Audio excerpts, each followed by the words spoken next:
चलिए भाई आगे बढ़ाते हैं अपनी एक्सरसाइज को। एक्सरसाइज 1.2 एनसीईआरटी में क्वेश्चन नंबर 1। क्वेश्चन नंबर 1 बेटा आपको ये कह रहा है express each of the number as product of its prime factors. नीचे कुछ नंबर दिए हैं, उनको आपको प्राइम फैक्टर्स की तरह आपको रिप्रेजेंट करना है। पहला पार्ट है, लिखा है 140, इसको प्राइम फैक्टर्स की तरह रिप्रेजेंट करना है। बहुत आसान है, 140 लीजिए, डिवाइड कर दीजिए, मतलब आपको फैक्टर कर लेने हैं। ये हुआ 70, फिर 2 से करिए हुआ 35, फिर कितने से होगा 5 से हो जाएगा, 7 टाइम्स जाएगा 71। आपको ये आता है, आप कर दीजिएगा। और इसको सामने आपको क्या करना है, 2 इंटू 2 इंटू 5 इंटू 7 ये करना है। लेकिन आपको क्या करना है, दो बार लिखा है तो 2 की पावर में इसको रिप्रेजेंट कर दीजिएगा और आपका काम हो चुका है, आंसर हो गया। नेक्स्ट है पार्ट, इसी का नेक्स्ट पार्ट है, जैसे उन्होंने बोला 156 को करना है, तो 156 को करना है तो आपको फिर से 156 के फैक्टर कर लेने हैं। तो 156 के फैक्टर सबसे पहले 2 से ले जाएंगे, 2 7 जा, 2 8 जा, फिर 2 से ले जाएंगे, 3 जा, 9 जा, फिर किससे जाएंगे, 3 जा, 13 जा, और फिर 13 से करके 1, और इसके फैक्टर हो जाएंगे 2 इंटू 2 इंटू 3 इंटू 13। ध्यान दीजिएगा, ये जो लिखा हुआ है ना, इसमें दो बार है, बस इसको पावर में लिख देते हैं हम लोग, 2 इंटू 2 इंटू 3 इंटू 13, ये इसका आंसर होगा। अच्छा, नेक्स्ट पार्ट है, नेक्स्ट पार्ट दिखाता हूँ आपको। नेक्स्ट पार्ट के लिए जैसे थर्ड पार्ट इन्होंने बोला है, करिए इसका। 3825 प्राइम फैक्टर्स में आपको रिप्रेजेंट करना है। मैं फोर्थ पार्ट भी लिख रहा हूँ साथ ही साथ में। तो फोर्थ पार्ट में 5005 है, और आपका नेक्स्ट लास्ट पार्ट है फिफ्थ वाला 7429। फटाफट करके इनके एक एक करके फैक्टर, सबसे पहले इसका, तो यहाँ पे आया 3825, इसके फैक्टर कर लेने हैं तो कितनी बार जाएगा, आपको पता है 3 से डिविजिबिलिटी रूल क्या होता है, 11 12 13, 13 और 5 18, 3 से कटेगा, 3 1 जा, 3 2 जा, 3 7 जा, 3 5 जा, फिर आपका 3 10 15, फिर 3 से जाएगा, 3 चक्कू 12, 3 दूनी 6, 5 15, 6 5 11, 3 से तो नहीं जाएगा, 3 से नहीं जाएगा तो 5 से जाएगा, 8 5 40 और 5, फिर से 8 से जाएगा, फिर से 5 से जाएगा, 1 और 7, ये 17 तो प्राइम नंबर होता है। तो इसके फैक्टर हो गए आपके 3 into 3 into 5 into 5 into 17। Finally आप इसका आंसर लिखिए 3 to power 2 into 5 to power 2 into 17। ये इसके प्राइम फैक्टर्स हो गए बेटा। अच्छा, नेक्स्ट ये वाला करना है, तो ये हमें है 5005। आप देख ही रहे हैं 5 5 10 होता है, 3 से तो नहीं जाएगा, 5 से जाएगा। हो गए आपके कितने, 5 इंटू 7 इंटू 11 इंटू 13। कोई भी 2 बार रिपीट नहीं है, इसलिए यही आंसर है। इसके फैक्टर करने, ये आसान है, फैक्टर आप लोग जानते ही हो करना, इसमें कौन सी बार, तो बहुत बचपन से सीखा होगा। चलिए इसके कर लेते हैं। ये आएगा 7429, इसके हमें फैक्टर करने हैं। सबसे पहले 7 4 11 12 13 और 9, 13 और 9 कितना होता है 22। ये किससे कैंसिल होगा, सोचना पड़ेगा, बहुत बड़ी बात नहीं है। 17 इंटू 19 इंटू 23 इसका आंसर आएगा। पहला क्वेश्चन डन। सेकंड पे भागते हैं बहुत तेज, एक एक क्वेश्चन करके समझाते हुए चलेंगे, कैसे क्या हो रहा है वो आपको बताते हुए चलते हैं। सेकंड क्वेश्चन बोला है find LCM and HCF of the following pairs of integers and verify that LCM into HCF is equal to product of 2 numbers.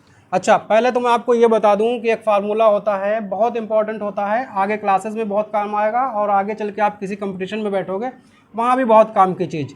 और ये फार्मूला होता है, मैं लिख रहा हूँ आपको,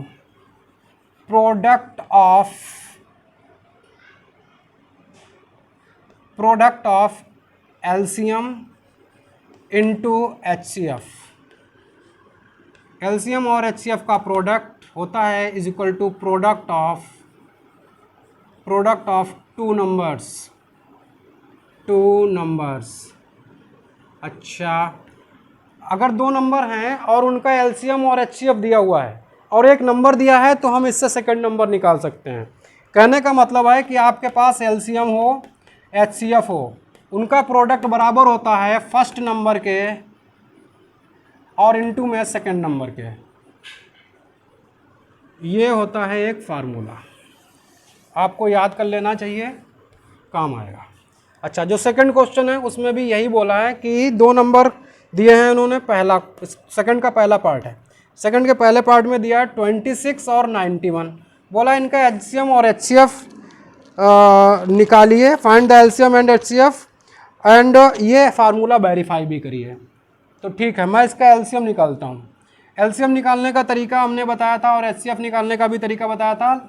मैंने आपको उसमें पिछले सेशन में हम लोगों ने जब बात करी थी तब हम लोगों ने यूक्लिड एल्गोरिदम की बात करी थी, लेकिन यहाँ पर ऐसी कोई बात बोली नहीं है, तो मैं अपने मर्जी से कोई भी मेथड लगा सकता हूँ। मैं डायरेक्ट यहाँ पर उसको डिवाइड करने का कोशिश करता हूँ। ऐसा टेबल जो दोनों को काटे तो 13 है सबसे पहले, तो 13 2 जा 26 और 13 7 जा 13 91। अच्छा, अब ऐसी टेबल जो दोनों को काटे, कोई भी नहीं, तो एचसीएफ कितना हो गया? वहाँ तक एचसीएफ होता है जहाँ तक दोनों गिनतियाँ डिवाइड हो जाती हैं। ये हो गया 13। एलसीएम निकालते हैं। एलसीएम कितना आएगा? एलसीएम में हम लोग आगे भी डिवाइड करते हैं। ये हो गया 2, ये 1 7, फिर 7 से करते हैं, ये हुआ 1 और ये भी हुआ 1, तो हमारा एलसीएम आया 13 × 2 × 7।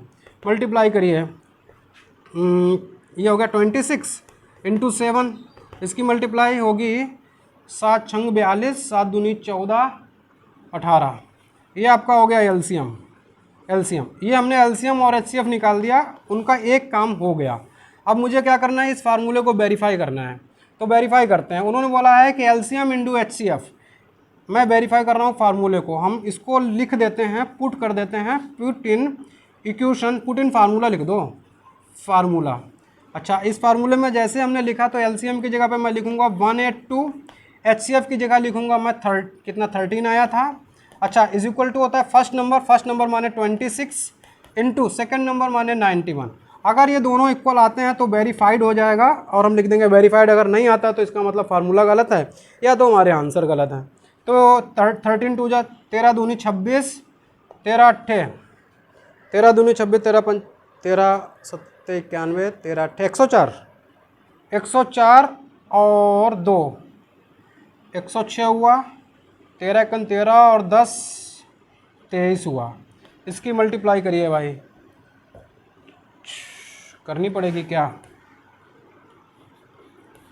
तो ये हुआ 6 छक्कन 6 6 9 54 और ये हुआ 2 और 9 दूनी 18, तो ये 6 6 8 5 13 और 23 2 हो गया, तो 2 3 6 6। आपने देखा कि दोनों तरफ इक्वल आ गया, तो आप लिख दीजिए वेरीफाइड। मतलब फार्मूला के तरीके से आपका सही है, इसका मतलब आपका आंसर भी सही है, फार्मूला भी सही है। पहला क्वेश्चन हो गया आपका, मैंने वेरीफाई भी कर दिया और एलसीएम एचसीएफ निकाल भी दिया। इसका सेकंड पार्ट देखते हैं। इसका सेकंड पार्ट भी बिल्कुल ऐसे ही करेंगे। सबसे पहले एलसीएम निकालेंगे, एचसीएफ निकालेंगे, और कोई भी मेथड जब तक ना दिया हो तब तक आप कोई भी मेथड यूज़ कर सकते हो एलसीएम एचसीएफ निकालने का। तो इन्होंने बोला है 5 10 और दूसरी गिनती है 92। इसका सबसे पहले एचसीएफ निकालने के बारे में सोचेंगे, फिर एलसीएम निकालेंगे, उसके बाद फार्मूला वेरीफाई करने की सोचेंगे। तो सबसे पहले इसका मुझे चाहिए एलसीएम। कैसे करेंगे? 92 लिख दिया और 5 10 लिख दिया। ऐसी गिनती के बार ले जाओ कि दोनों कैंसिल होते हों। जहाँ तक दोनों जाएंगे वही एचसीएफ होगा। सबसे पहले 2 से कर लेते हैं।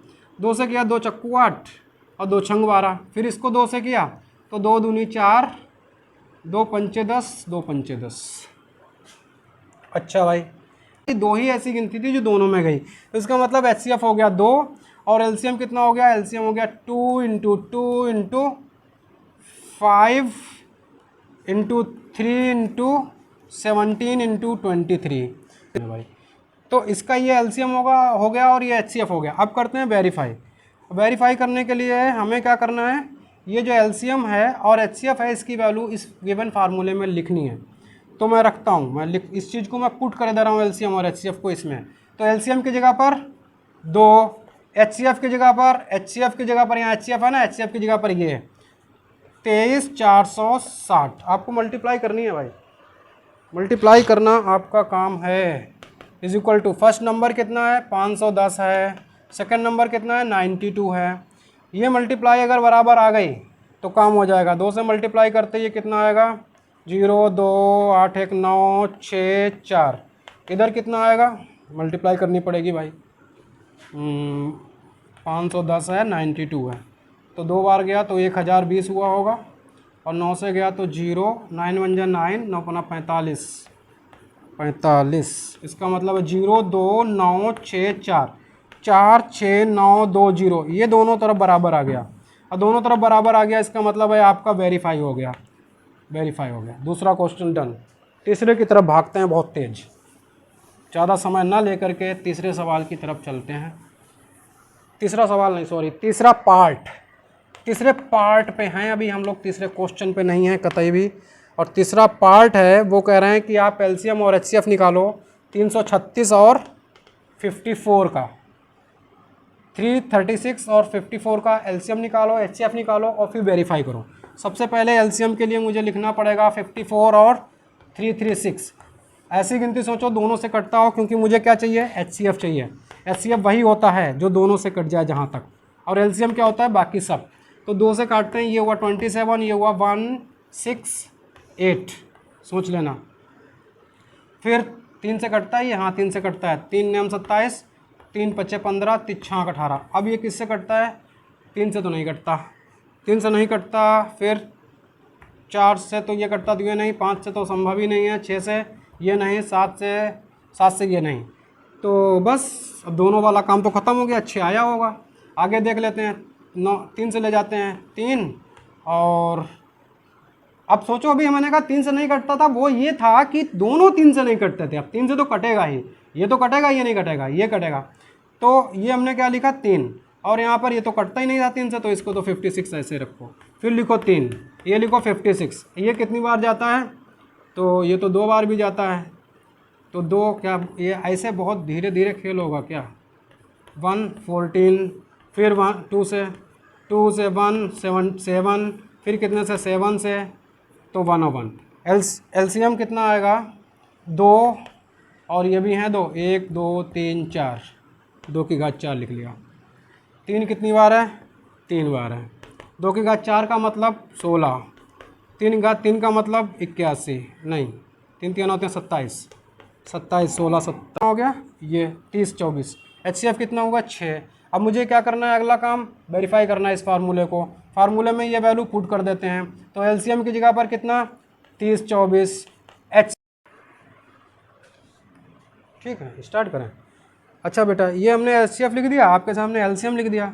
एचसीएफ और एलसीएम के बाद हम क्या कर रहे हैं, नंबर्स, फर्स्ट नंबर लिखना है, सेकंड नंबर लिखना है। तो फर्स्ट नंबर आपका कोई भी लिख दो, मल्टीप्लाई में क्या फ़र्क पड़ता है, इंटू 54 हो गया। अच्छा, मुझे इनकी मल्टीप्लाई करनी है फिर से, तो 6 चौक 24, और 6 दूनी 12, और 2 14, 6 तियाँ 18, इतना तो इधर आया, और इधर भी इतना ही आएगा, और क्या, आप मल्टीप्लाई कर लीजिएगा, वेरीफाई हो गया। ये तीनों आपके पार्ट इसमें वेरीफाई ही करने थे, आपके वेरीफाई हो गए। हम लोग चलते हैं नेक्स्ट क्वेश्चन की तरफ। हाँ, तीनों पार्ट हो गए।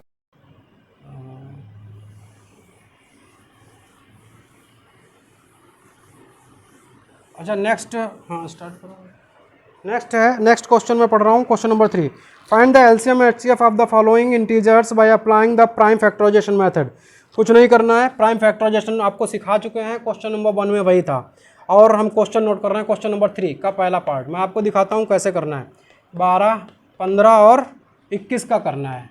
आपको 12 लिखना है, 15 लिखना है, 21 लिखना है। इसके प्राइम फैक्टराइजेशन सोच लेने हैं। इसके प्राइम फैक्टराइजेशन आप ऐसे ही करना ना, जैसे ये 12 तो 2 से किया तो 6 आया, फिर 2 से किया तो 3 आया, तो आपको 2 2 3 आ गए, यहाँ पे ये लिखना है। अच्छा, अब ये हमने इसी चीज़ को, ये जो लिखा है ना, इसी चीज़ को ऐसे लिख दिया था 2 की पावर 2 हो और इंटू 3, तो ये प्राइम फैक्टराइजेशन हो गया। ऐसे जब इसको करोगे तो 3 इंटू 5 ही तो आएगा, और जिसके प्राइम फैक्टराइजेशन 3 इंटू 5 ही तो होंगे। अच्छा, इसका क्या करोगे, 3 इंटू 7 आएगा।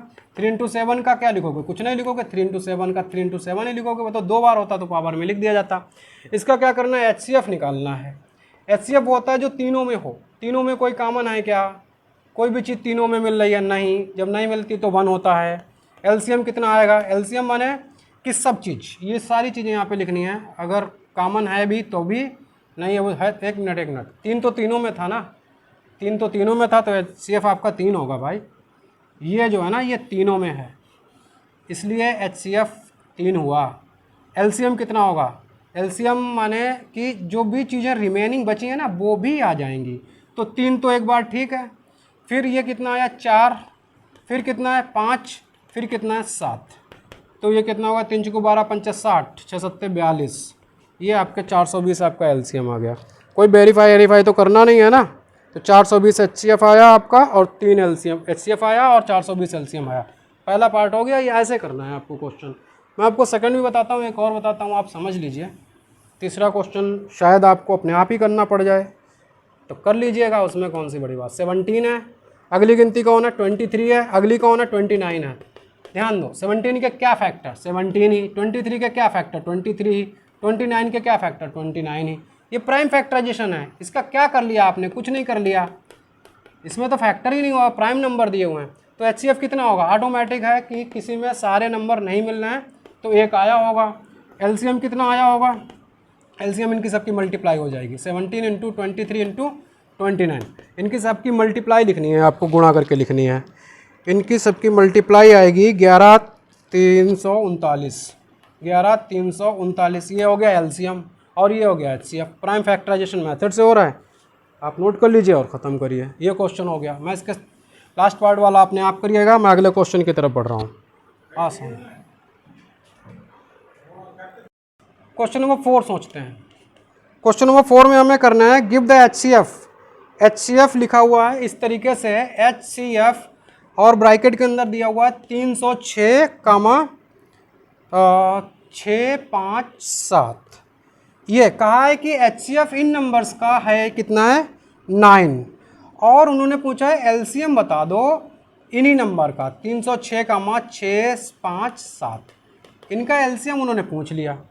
एक वंडरफुल फार्मूला आपको पता ही है, कौन सा, LCM into HCF is equal to first number into second number. अच्छा, पहला नंबर कितना है, एलसीएम निकालना है, इसलिए हमने इसको एलसीएम ही रहने दिया। एचसीएफ गिवन है तो मैं 9 ले लूँगा। पहला नंबर कितना है 306 ही है, दूसरा नंबर कितना है 657 है। क्या निकालना है, एलसीएम। 9 को उधर ट्रांसफ़र कर दो, LCM is equal to 306 × 657 upon में कौन 9 से काटो भाई इसको, 9 से कटेगा कौन, 3 से काटो पहले, 3 से ये कटेगा 102 आएगा, और 6 5 11 और 7 18, ये भी 3 से कट जाएगा, 3 दूनी 6, 3 इक्कन 3, 3 9 27, कौन बचा, कितना बचा 102 और 219 बचा। इसकी मल्टीप्लाई कर लेना भाई, आप इसके मल्टीप्लाई करोगे वही आपका आंसर होगा। मैं डायरेक्ट लिख रहा हूँ आंसर 22338, चेक कर लीजिएगा। क्वेश्चन नंबर 5 करते हैं। 5 में है, क्वेश्चन नंबर 5 है आपके सामने, वो कह रहा है कि check whether 6n can end with the digit 0 for any natural number n। अच्छा, वो कह रहे हैं क्या यानी कि कोई ऐसी वैल्यू है कि यूनिट प्लेस पे 0 आ जाए। ये इंपॉर्टेंट क्वेश्चन है, ये बढ़िया क्वेश्चन है।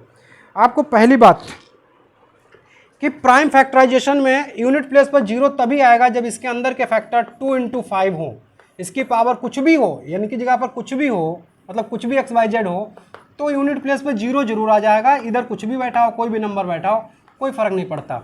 अच्छा, इसके जिस दिन मैं 6 के फैक्टर सोचूंगा, फैक्टर क्या आएंगे, फैक्टर आएंगे 2 × 3 टू द पावर n। 2 × 3 की पावर n का मतलब है कि यहाँ पर 5 नहीं आया, 5 नहीं आया तो यूनिट प्लेस में कभी भी 0 नहीं आ सकता, और क्वेश्चन खत्म। आप लिख दीजिएगा no it is not possible. अच्छा, इसको दूसरे तरीके से भी सोचो, अगर आप इस क्वेश्चन को दूसरे तरीके से भी सोचो, ये प्राइम फैक्टराइजेशन मेथड ना भी सोचो, तो आपको एक बात याद रखिएगा कि 6 की पावर कितनी भी हो, यूनिट प्लेस पे हमेशा 6 ही आता है, बस खत्म सवाल। कभी भी 0 आएगा ही नहीं, 6 ही आएगा तो 0 कैसे आएगा। तो 6 के अतिरिक्त कुछ और आ ही नहीं सकता, यानी कि वैल्यू कुछ भी डाल के देख लेना, चाहे 1 डालो तब भी यूनिट प्लेस पर 6 आएगा, 2 डालो तब भी 36 आएगा, 6 हो जाएगा, 3 डालोगे 216 हो जाएगा, 6 आ जाएगा। 6 के अतिरिक्त कुछ आता ही नहीं है, अब कुछ और नहीं आता तो 0 आने का तो सवाल ही नहीं है। लैंग्वेज में लिखना है आपको इसका आंसर, इसमें लगाने जैसा कुछ है नहीं। क्वेश्चन नंबर 6 करते हैं। 6 क्वेश्चन कह रहा है कि क्वेश्चन नंबर 6 कह रहा है एक्सप्लेन 7 इंटू 11 इंटू 13 प्लस 13, और दूसरा बोला है 7 into 6 into 5 into 4 into 3 into 2 into 1 plus 5 are composite number. क्या ये कंपोजिट नंबर हैं भैया? सुनो, कंपोजिट नंबर पहले जान लेते हैं क्या होते हैं। कंपोजिट नंबर क्या होते हैं? कंपोजिट नंबर, और पूछा है कि क्या ये कंपोजिट नंबर हैं, तो मैं आपको ये बता दूं कि जो नंबर 2 या 2 से ज़्यादा चीज़ों से मल्टीप्लाई होकर के बनते हैं कंपोजिट नंबर कहलाते हैं, और जो नंबर कंपोजिट नहीं होते वो प्राइम होते हैं, क्योंकि वो खुद से मल्टीप्लाई होकर बने हैं और किसी से बने ही नहीं। तो यहाँ पर हमें ये दिखाना है कि क्या ये जो नंबर हैं वो किसी 2 या 2 से ज़्यादा चीज़ों से मल्टीप्लाई होकर तो नहीं बने। तो वो देखने के लिए आप सबसे पहले ये उठाइए, ये वाला पोर्शन।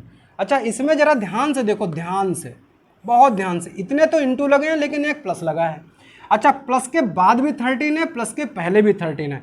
क्या मैं 13 कॉमन ले लूँ? हाँ सर, ले लीजिए। कॉमन लेने के बाद क्या आया? 7 इंटू 11 प्लस 1, सोच लिया होगा। अच्छा, इसको सॉल्व मत करो, मैं कह रहा हूँ नहीं करो। ये मान लो ये सॉल्व होने के बाद कुछ तो आएगा, कोई तो गिनती आएगी। अगर कोई भी गिनती आई और मल्टीप्लाई में 13 है, यानी 2 चीज़ों की मल्टीप्लाई होके ये नंबर बना है, और 2 चीज़ों की मल्टीप्लाई होके बना है, इसका मतलब ये हो गया कंपोजिट नंबर। यानी 2 अलग अलग चीज़ों की मल्टीप्लाई होके बनी है, इसलिए कंपोजिट नंबर हो गया। अगर यहाँ पर 1 होता तो फिर प्राइम नंबर हो जाता। प्राइम नंबर क्या होता है? उसका फैक्टर खाली 1 होता और वो स्वयं होता है, लेकिन यहाँ पर 13 इसका एक फैक्टर है, इसलिए कंपोजिट नंबर है। सेकंड क्वेश्चन की बात करें अगर, तो इसको भी ज़रा गौर से देखो। क्या यहाँ से यहाँ तक और यहाँ से यहाँ तक 5 कॉमन है? ले लो। 5 कॉमन लेने के बाद यहाँ आएगा 7 into 6 into 4 into 3 into 2 into 1 और प्लस 1। ये नंबर को मल्टीप्लाई नहीं करना है, आपको केवल ये सोचना है मल्टीप्लाई होके कुछ तो आएगा, इसको मल्टीप्लाई होके और फिर 1 जुड़ेगा, कोई तो गिनती आएगी। अब वो गिनती में ज़रूर 5 से गुणा हो रही होगी, मतलब ये जो भी नंबर बना है उसमें 2 फैक्टर हैं, और 2 फैक्टर हैं तो ये भी हो गया कंपोजिट नंबर। कंपोजिट नंबर है ये, आपके प्रूफ हो गए। आप इसको लिख दीजिएगा लैंग्वेज में, काम ख़त्म। अगला क्वेश्चन, क्वेश्चन नंबर 7 है, लास्ट क्वेश्चन है, इसको फटाफट करके समझ लेते हैं। मैं क्वेश्चन पढ़ रहा हूँ पहले एक बार। There is a circular path around a sport field, Sonia takes 18 minutes to drive 1 round to the, और रवि है। सोनिया इसका चक्कर लगाती है तो 18 मिनट लगते हैं, रवि इसका चक्कर लगाते हैं तो 12 मिनट लगते हैं, और ये कह रहे हैं ये दोनों लोग दोबारा कितनी देर में मिलेंगे, कितने मिनट बाद मिलेंगे। आपके सामने कभी भी ऐसा कभी क्वेश्चन आए ना तो आप सीधा एलसीएम निकालिए। कभी भी राउंड टेबल पर कोई भाग रहा हो, राउंड ग्राउंड में कोई भाग रहा हो, राउंड ग्राउंड में कोई घोड़े दौड़ रहे हों, कभी घंटियां बज रही हो एक लिमिटेड इंटरवल के बाद, हमेशा एलसीएम निकलेगा। तो एलसीएम किसका निकलेगा? 18 का और 12 का। 18 का एलसीएम कितना, फैक्टर कितने? 18 के फैक्टर क्या होते हैं? एलसीएम कितना आएगा वो बताना है। एलसीएम कितना आएगा? ये कॉमन हो गया, 2 ले लो, और फिर ये कॉमन हो गया, और बाकी बची हुई चीज़ें ले लो। 3 इंटू 2 लेना ही है, और 3 और आएगा, 36 आंसर आएगा। 3 दूनी 6 और 36, ये आपका 36 मिनट बाद वो दोनों एक दूसरे से मिलेंगे। ये एक्सरसाइज इतनी ही थी, आप इसको कर लीजिएगा, और अगली एक्सरसाइज हम लोग नेक्स्ट सेशन में देखेंगे।